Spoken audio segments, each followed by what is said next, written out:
You're now the host.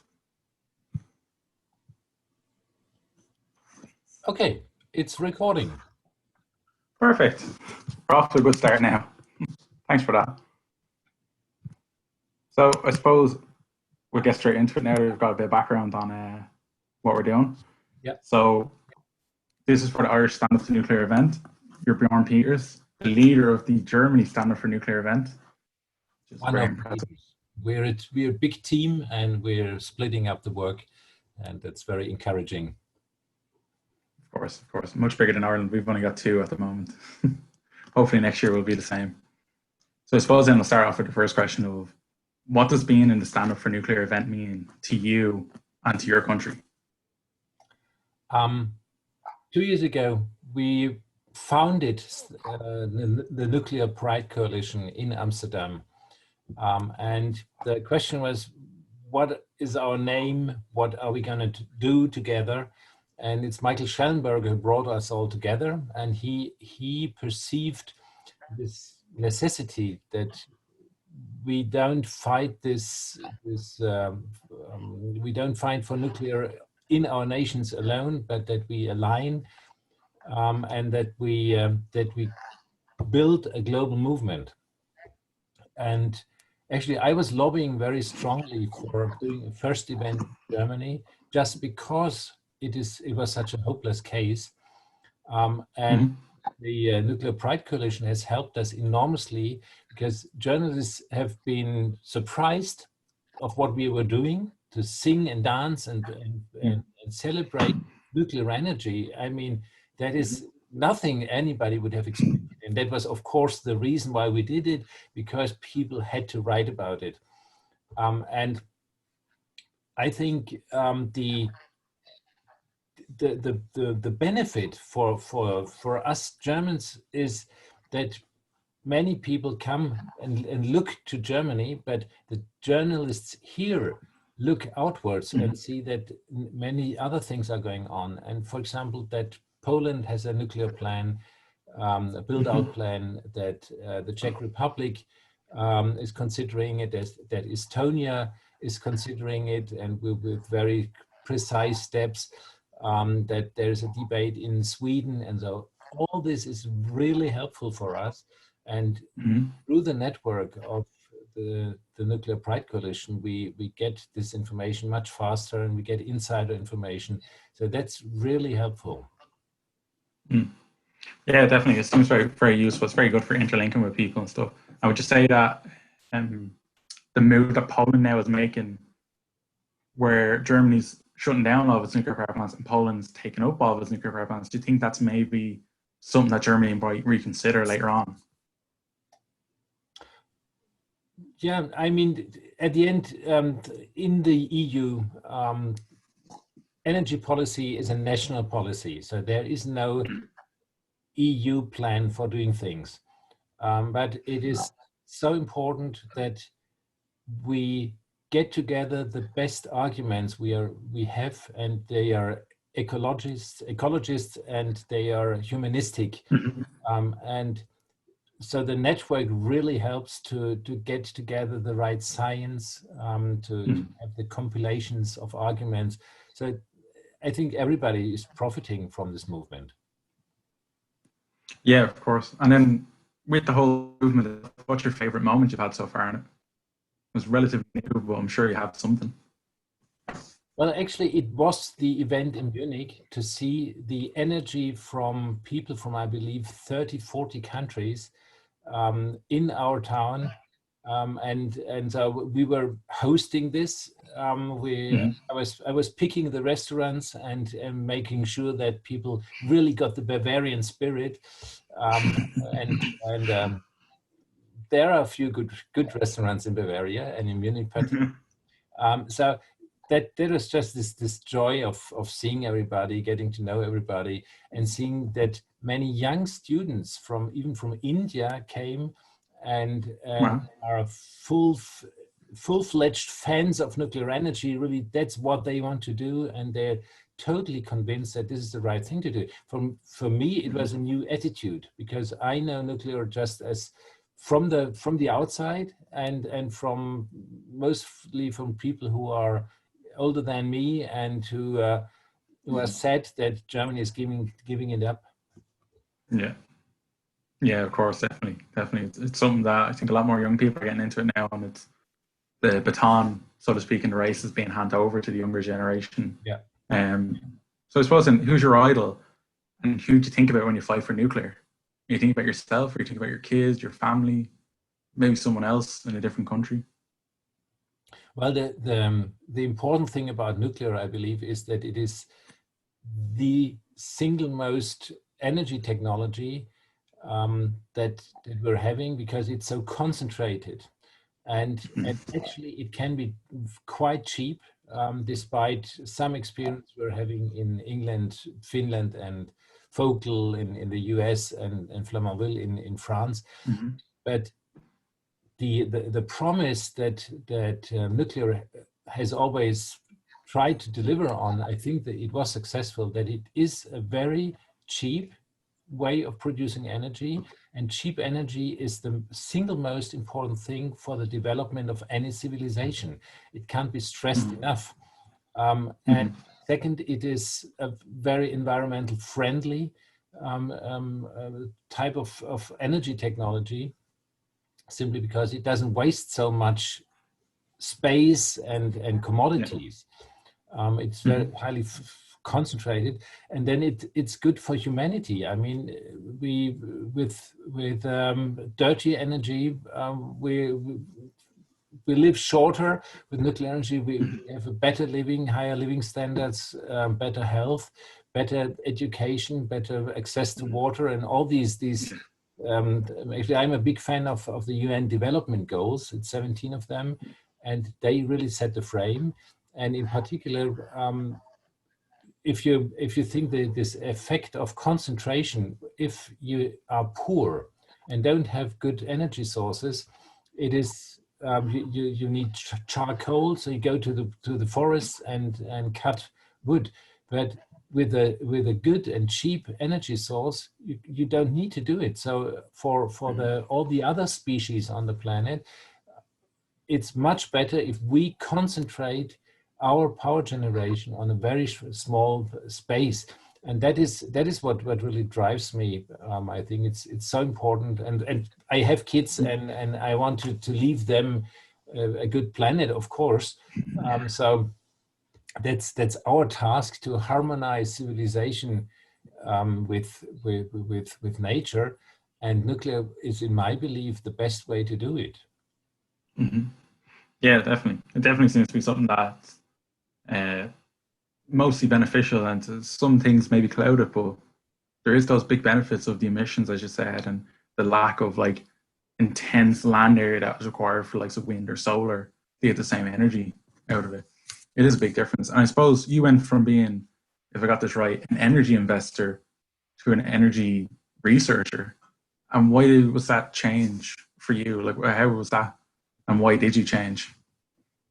Well, actually, I was, maybe a few words. So when I was 16, I took part in a competition, in a youth science competition, with a windmill, actually a special type of windmill that we had. And it was not a tremendous success, but we got a prize, and it was a good memory.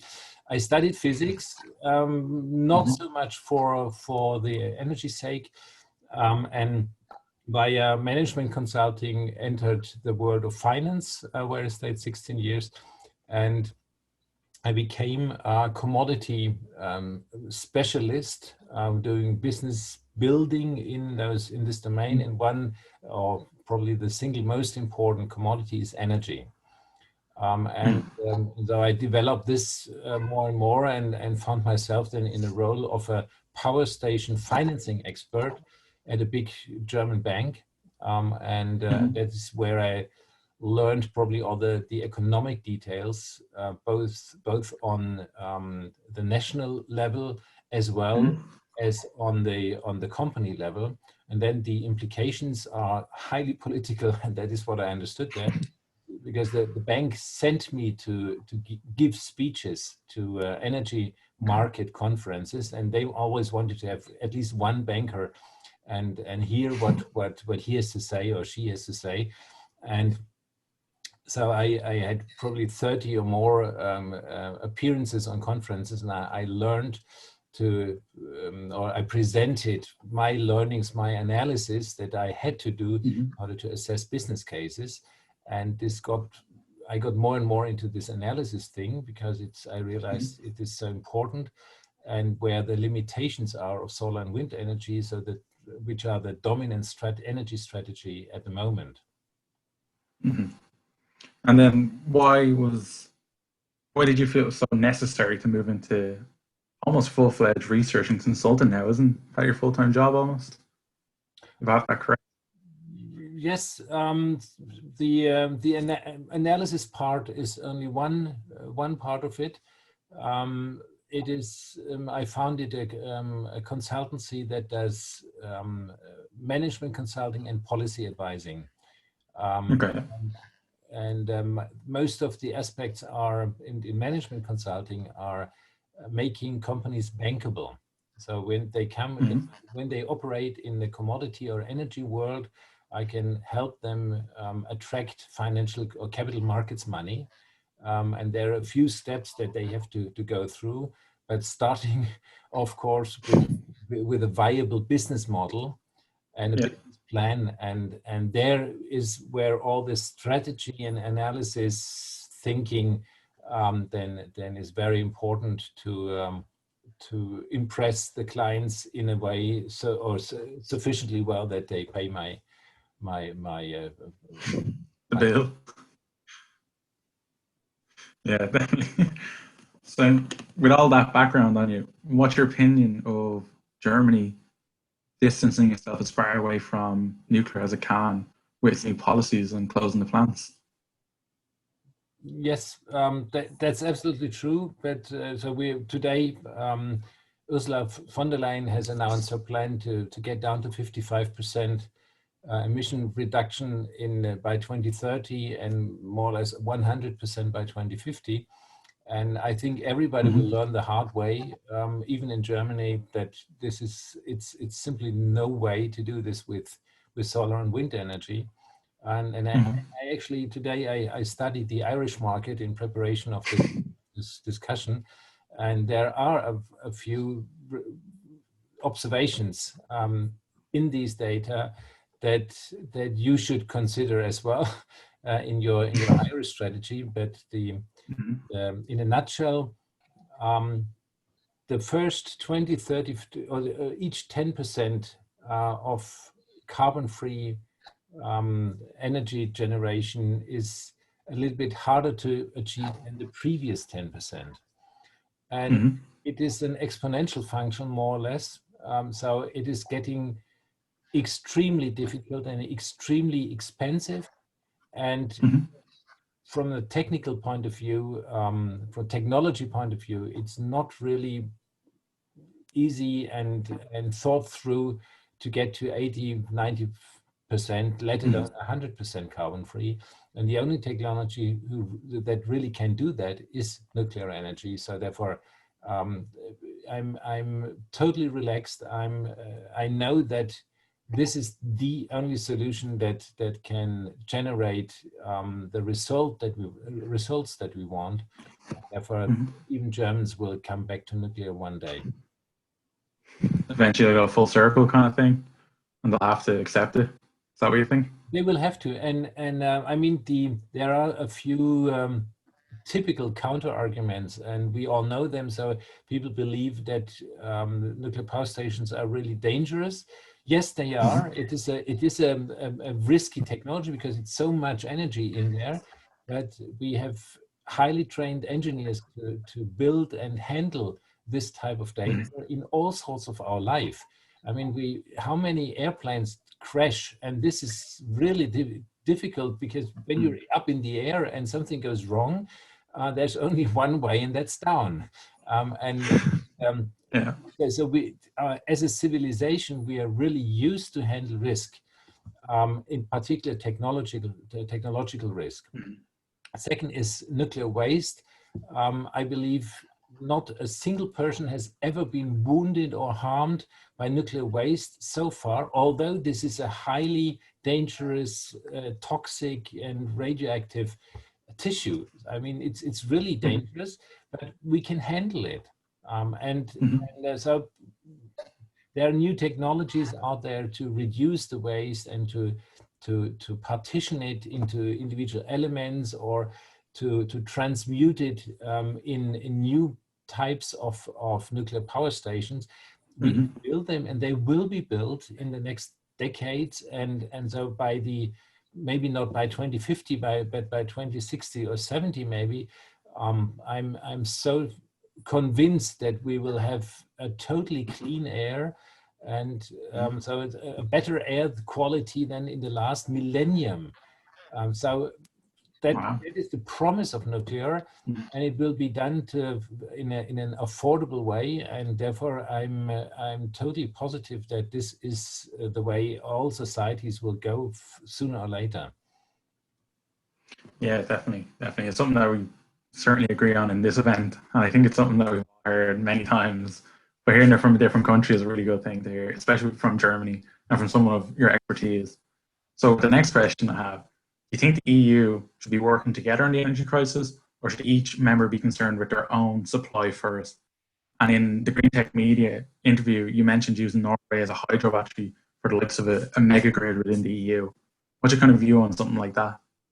Yeah, actually, I've studied this and with weather data covering the entire Europe, because so I mentioned energy policy is national policy at the moment. The issue being that nobody's really reaching out to his neighbors and discussing this on a European level. I mean, there's beautiful scientific studies in Germany how to enable 60, 70, 80, 95% of emission-free energy based on solar and wind energy, but it requires talking to each other. So first of all, that is something we definitely need to do. On the other hand, the issue with solar and wind energy is that we make ourselves dependent on the weather. So we get energy only if under good weather conditions. And weather systems typically spread out for 2,000 kilometers or so. Hence, weather is highly correlated across Europe. And I know of a couple of studies that clearly show that Europe is by far too small to get to required reliability. So whatever we do within Europe, we will have to have a full-fledged backup system for 100% of the energy.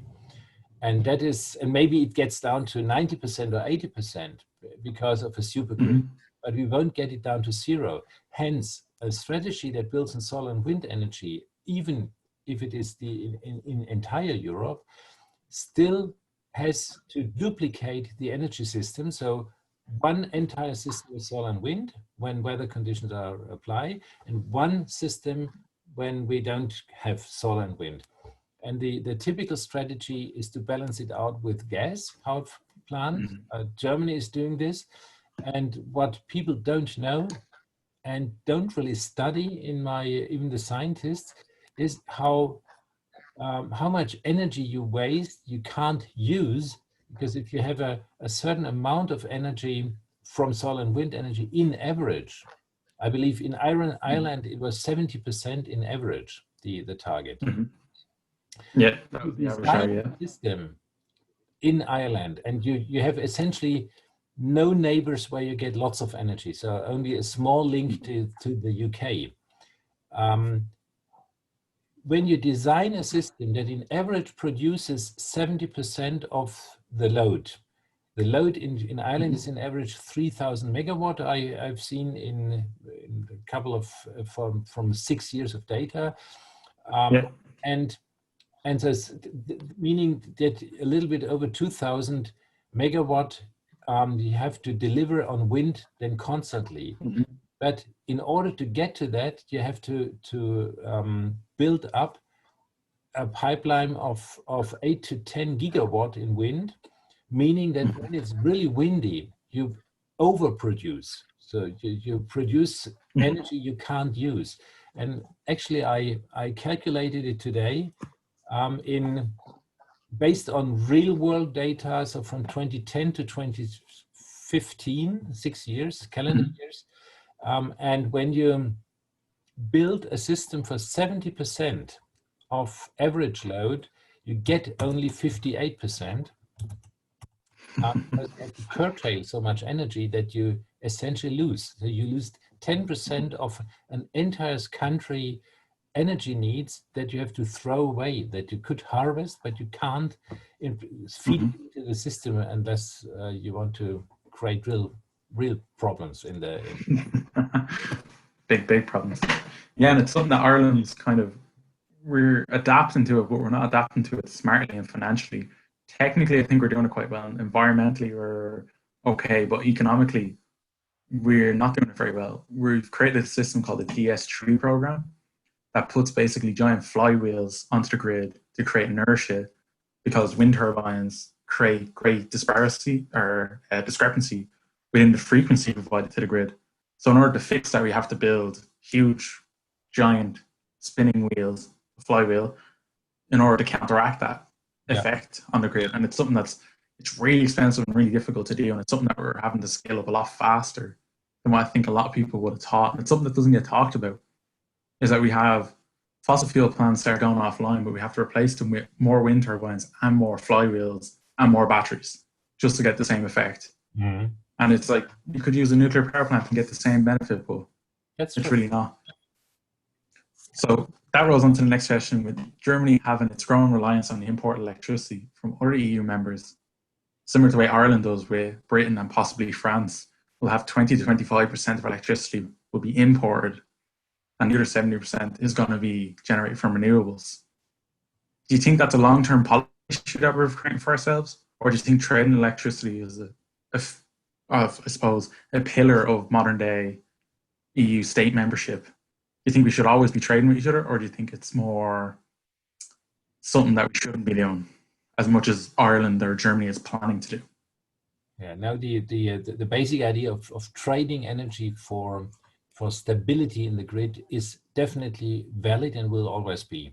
I mean, the larger the area that you cover, the more likely is that you have somewhere excess capacities that you can live on, and that can be sold for lots of money for those ones who have it. So the basic idea of power trading is definitely a very, very beneficial one for the EC.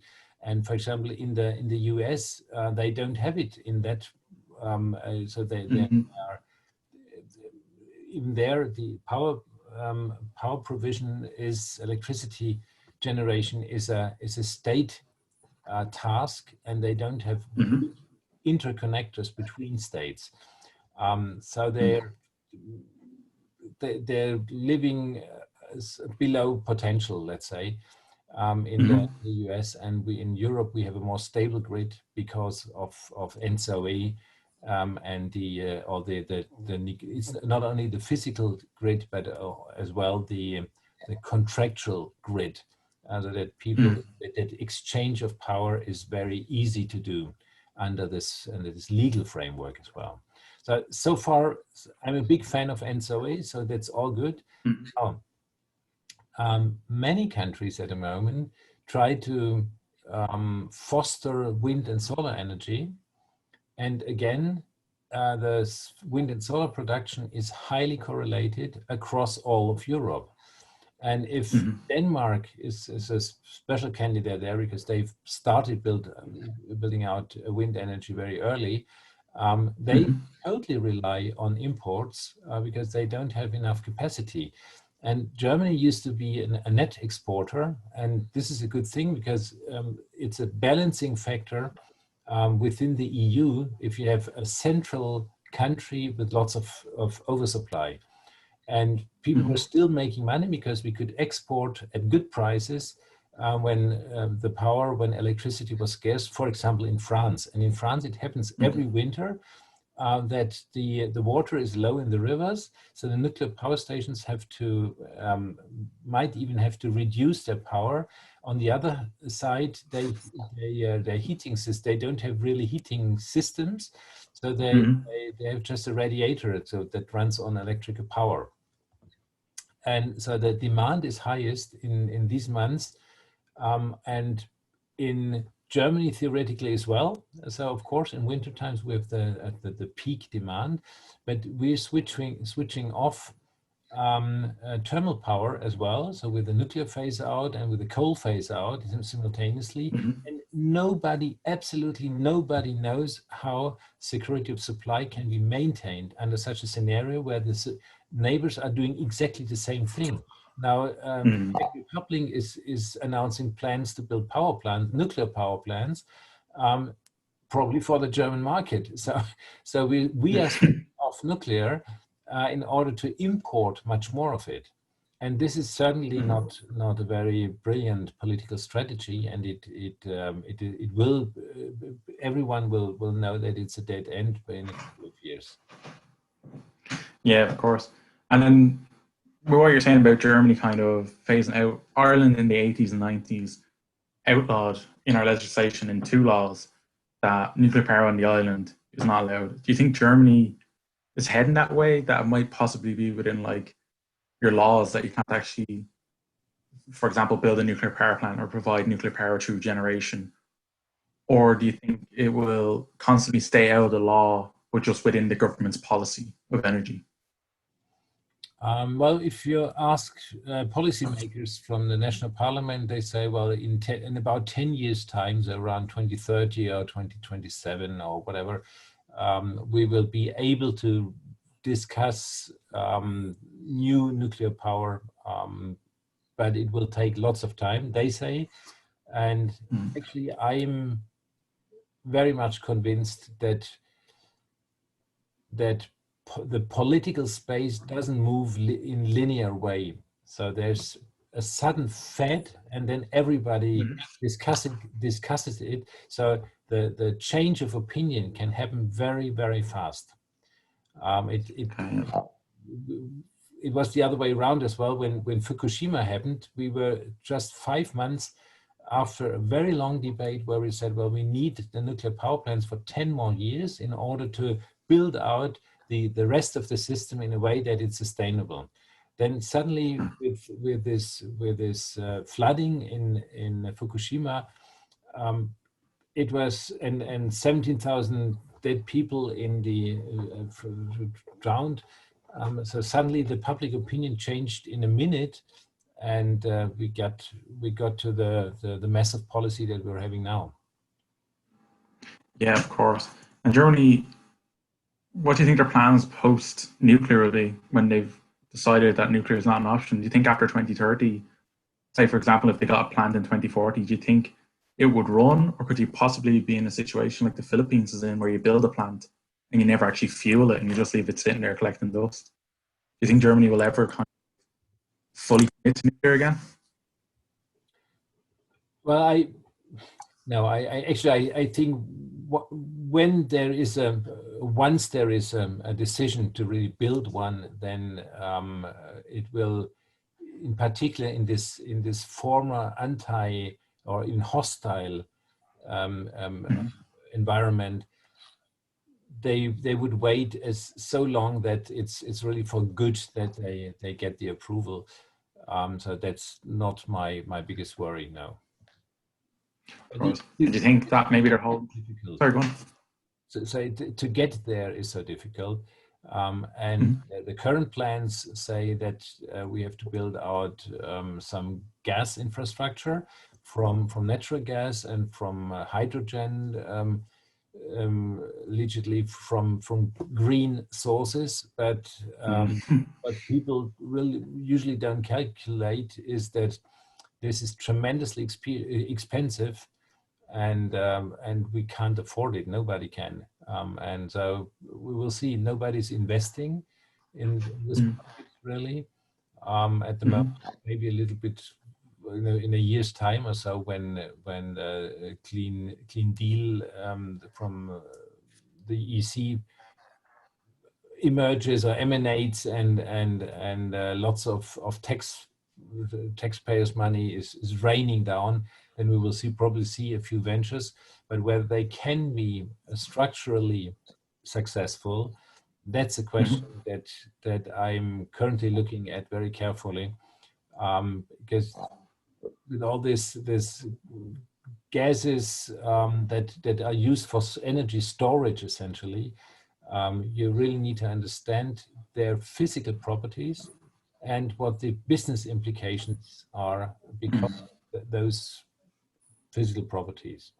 As an example, hydrogen, you can transport it either at minus 253 degrees Celsius in a liquid form, or you compress it to very strongly. Both cost lots of energy, but to maintain, so you can transport much more energy when it's liquid, but it costs lots of energy, and so hence hydrogen is not really the best way to transport energy, and that is something people don't think about at the moment. So they say, okay, then let's produce it in Patagonia or so with wind farms, produce some hydrogen or whatever, methane, and get it to Europe. But is this really an ecological way of handling the energy quest or not? I really doubt it. In the meanwhile, I believe hydrogen has a big chance to really play a role in clean energy provision, as long as we produce it locally. So in a decentral way, produce it where it's used, so without much storage and transportation. And that would be very healthy way to do it, but it requires probably nuclear reactors and in chemical processes, and not in the this detour via electrical. So first have heat, then electrical power, and then have electrolysis, and you lose power energy twice. But there are high temperature reactor concepts out there where you could produce the hydrogen directly from the heat, from the high temperature heat, and that is something that is much cheaper in the energy balance. Yeah, it's definitely, even with like the hydrogen fuel, it's something I've looked into. And the likes of grey hydrogen is quite cheap to make, but it's horrifically bad in emissions. And then there's green hydrogen, which is enormously expensive. And that's great for emissions, but terrible for your pocket. And everyone just seems to think we'll make more green hydrogen. And you're kind of saying you can't just ignore the cost of something. You have to consider the cost and the benefits of it. You can't just ignore one part and not the other. I suppose that's maybe something that people don't consider. And in particular, I mean, we can get to 0% carbon emissions over here in Europe, but nobody would care. I've just seen a graph today that in the energy consumption in OECD countries is anyhow flat since 30, 40 years. So we are not relevant. But on the other side, the non-OECD countries, they have tripled their energy consumption or even quadrupled it, and it's still on a very strong slope. So they need more energy, and they will never accept any energy political strategy that builds on expensive energy. They will only be able to accept a strategy that builds on cheap energy. And the cheap energy nowadays comes from what? Coal, oil, and gas. So unless we develop a better technology that's cleaner and at least as cheap as coal, nobody will follow us, and it will not have any positive effect on the globe at all, what we're doing. And that is my probably main concern, and I really hope that people start to understand this, that we need cheap energy that is environmentally friendly, and not expensive energy. Yeah, and we definitely see it with Poland. Like they're kind of still increasing at the moment in terms of energy consumption, and they're going for nuclear power plants. They're building six of them. Like it's Actually, a big deal. I'm consulting the Polish government at the moment in their nuclear program, and in a part where they build essentially or develop nuclear ovens for, because they have lots of requirements for process heat that is Yeah. nowadays fulfilled by coal ovens, Mm. and these could be replaced by high temperature gas cooled reactors. So that is public Yeah. information. So I'm not saying anything bad. It's an EU program, and it's. Mm. I mean, I think that's very, very helpful for Poland that they pursue. Yeah. Yeah, definitely get some benefit out of it for sure. Ireland's doing something kind of similar, kind of not similar with data centers, but it's very low grade heat that we're getting. Like it's 60 degrees Celsius kind of heat. Like it's nowhere near a gas cooled reactor at 800, like 700 degrees Celsius, Mm. but still something. So, what's your view then and your opinion on the baseload energy problem? And do you think it'll be forecasted to get worse or not exist in the future with renewables, especially with something like using storage methods? Like I mentioned earlier on, Ireland using flywheels. You mentioned about using Norway as a hydro battery. Some other countries are looking at using lithium-ion batteries. Like, what's your kind of opinion on the baseload problem? Do you think it'll be something that we'll have to deal with in the EU, or do you think it will be a problem that will kind of go away itself? Definitely not. I mean, the baseload issue, or why do people believe that there's no baseload left? Because we have no base production in the Mm. future, according to their views. And Yeah.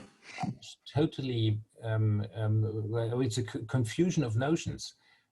So the base load stems from modern civilizations always using and needing energy, and we all want to be online all the time. But so therefore, we have a constant energy sink in the data centers. And we will Mm. need constant amounts of energy all the time, even on Christmas Eve and in the morning at 3 o'clock when really nobody's working. We still have about 30–40% of the peak need. So this is baseload, and that is there to stay. Now the question is how to fulfill or how to deliver on the baseload requirement, and this is something. Weather-dependent environmental energies can't really do. So Mm. in particular, it's in my view, really a terrible idea to make yourself more dependent on weather in a time of climate change. So either you believe in climate change, then you should try to get more independent from the weather, or you don't care, Mm. and you can do this. But simply doesn't fit together.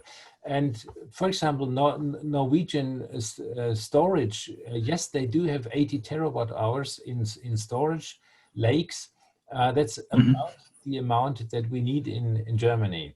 But nobody has ever asked them, and Germans have been there in the last century and tried to impose their will. It's not terribly popular among Norwegians. I've done business there, and I speak Swedish from family, so I can talk to people there.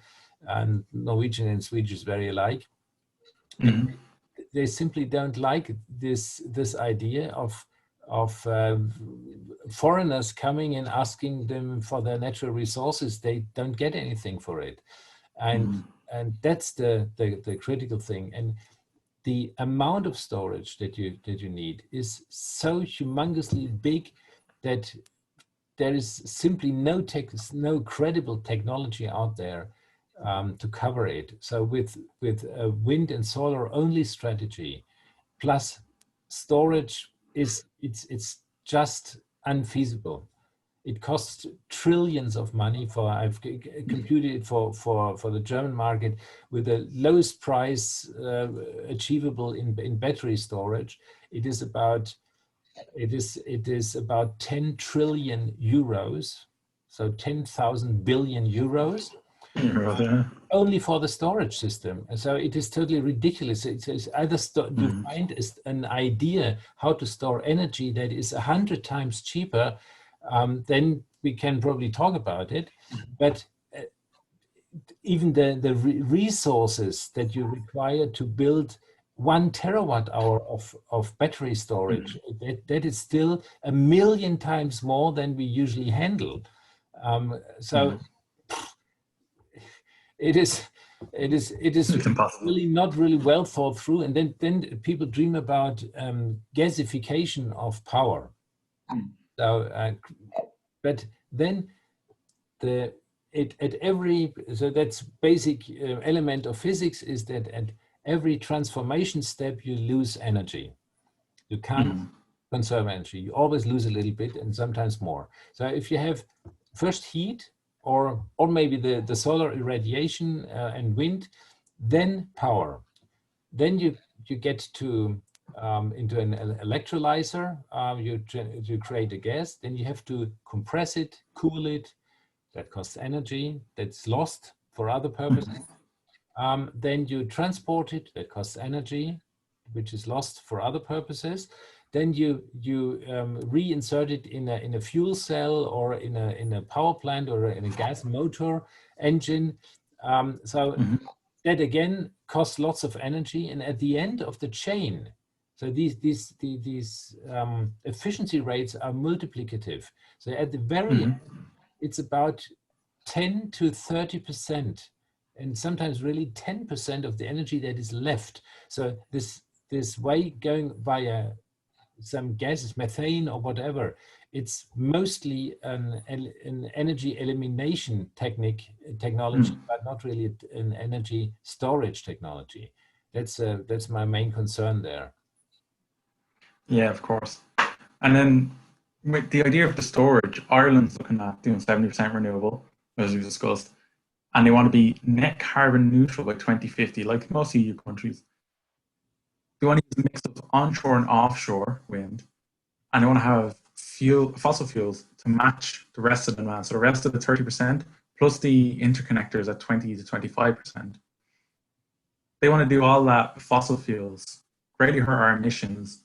Carbon capture systems are incredibly expensive, but yet we could build a 600 megawatt electric nuclear power plant and have no problems with it at all in terms of providing for the grid. It would be a base load, provide zero extra emissions to the grid, and on top of that, it's a generation source, not a storage source. So we're not paying extra money for extra wind turbines to charge the batteries and to provide the grid. What is your opinion on countries' recent net zero carbon while using fossil fuels and ignoring nuclear power? Do you think it's possible, or do you think it's something that really countries are a bit naive about? And you mentioned earlier on that maybe it could be something that Germany has to come back to. Can I show a graph? I'm Yeah. actually for a big. Where is it? Here.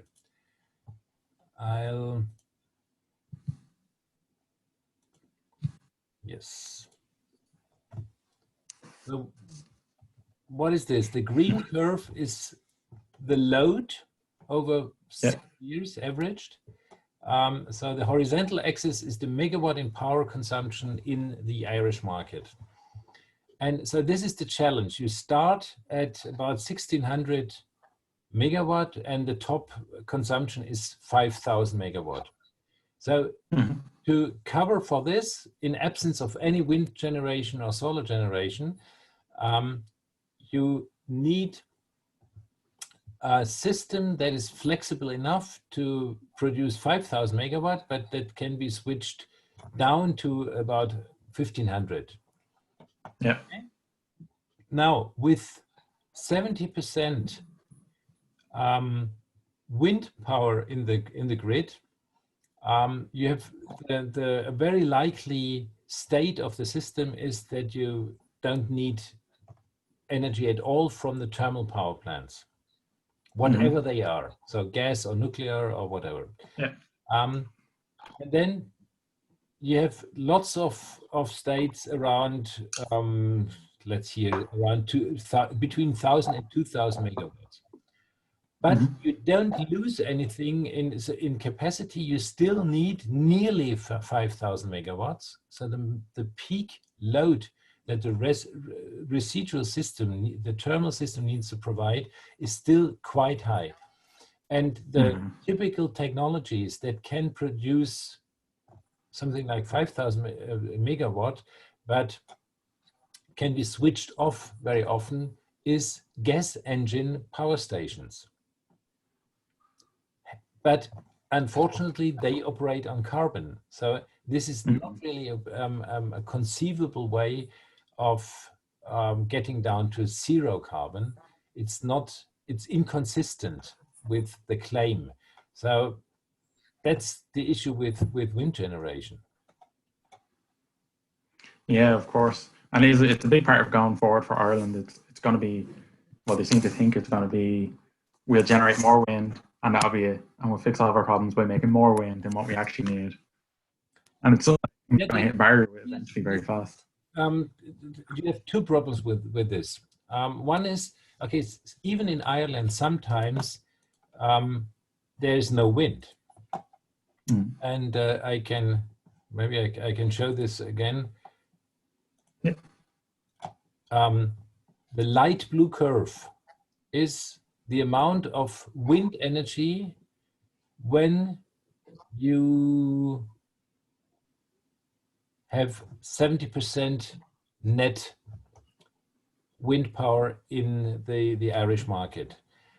You start, so the state that you don't have any energy is 500 hours here from 50,000. It's not very likely, but it can happen. So you need definitely, that's why you need the backup system. And to have low energy, so this means about 10 gigawatts, so below 10% is this line. It's still the most likely state, even in Ireland, despite the Atlantic, it's the most likely state is that you get essentially no energy whatsoever. On the other side, you can get to very high levels. I haven't here in production. I've cut here the graph, unfortunately. Yeah. But you can't use that power unless you find new sinks for energy. And this is the blue curve. So if you then just cut or switch off a couple of wind power plants when you get excess power, then you end up with a dark blue line, which ends at the maximum capacity. So sometimes wind power can fuel the entire economy, yes, but there's the more likely state is then that it provides 2,000 or 3,000 megawatts. But based on a 10,000 megawatt wind park in Ireland, that means that you waste lots of money, and you throw away essentially. Actually, I've the numbers here. You're the man with the numbers. So you, I told you that when you produce 70% of wind power in average, you lose essentially 12% of the nation's energy, meaning you have anyhow to provide more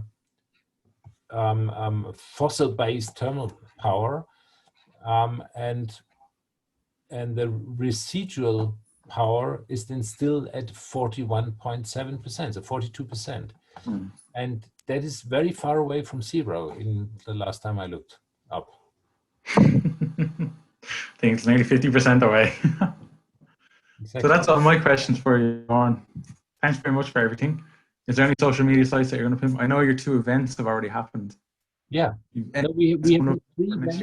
So we thought it's last year or 2 years ago we had this joint event in Munich. Last year we did only one big event in Berlin, but it was only one. And that was one of the largest top 3 events in the world. So we were quite happy with about 50 participants and very central place and everything good. This year we wanted to get to the next step and visit all the 6 remaining nuclear power plants that we're having, you know that, of course, there are a couple of countries in the world who phase out nuclear energy, but in all civilized countries, it is done by just saying, okay, we don't build new ones. Only the Germans are bright enough to switch off and demolish perfectly operating power plants that who could still live for another 10, 20, 25 years. And that is really cruel. I mean, that's something we try to prevent. Not that we are too much in hope that we can actually achieve it, but we get across this point better and better. And so we are now in the middle. So we have had 3 events and 3 are to come. And so we go from north to south, and so and all the a power couple plants. of us, they go to every event, myself included. I think it's great fun, and it's good to see how the press is reacting, and that we get into the depth of the country, not only in the capital. I think that's important. Yeah, definitely as many people as you can. What's the kind of social aspect of nuclear in Germany? Is it negative or positive? Do people see it as a good thing or a bad thing, or is it kind of mixed? Well, it's a matter of generations. The people who are in their 70s or 80s, they grew up where it was very common among young people to be against nuclear energy and to fiercely against nuclear energy. So they were in the really fighting against the police in Brockdorf, in Wackersdorf. You don't know these names, but these are famous, iconic names in that generation. Now, my mid-age generation, so 40 to 50, just maybe a little bit older, they still remember Chernobyl, and Chernobyl create lots of anxiety against nuclear radiation. So that is a topic, but many of us can be convinced just by saying, well, we manage it. We have created power plants, and it's not a joke. It's the absolute true and reliable fact that these nuclear power plants that we're building nowadays, that they use physical processes and natural laws to stabilize the reactor instead of just pure technology and management. And that is so people can usually be convinced, but it's I like this English word of uphill battle, so that it's difficult, but it can be done with lots of effort. And the younger people, they're usually relaxed towards nuclear energy. That's who we need to win. And of course they are the future, so therefore it's good. And I believe the true climate denialists. It's those guys who deny nuclear power as the most obvious solution to reducing carbon emissions. So that's a message that you get through with younger people, but not so much with older people. Yeah, definitely.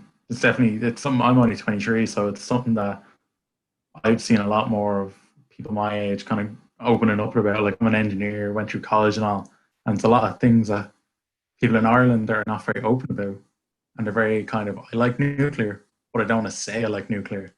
And it's something that maybe Germany has different than we do over here, and something maybe that we should learn from Germany is how to like speak your mind and be open about something they like.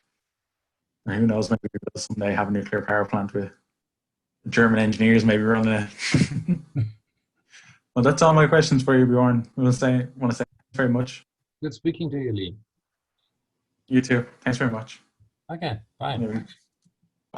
See you now.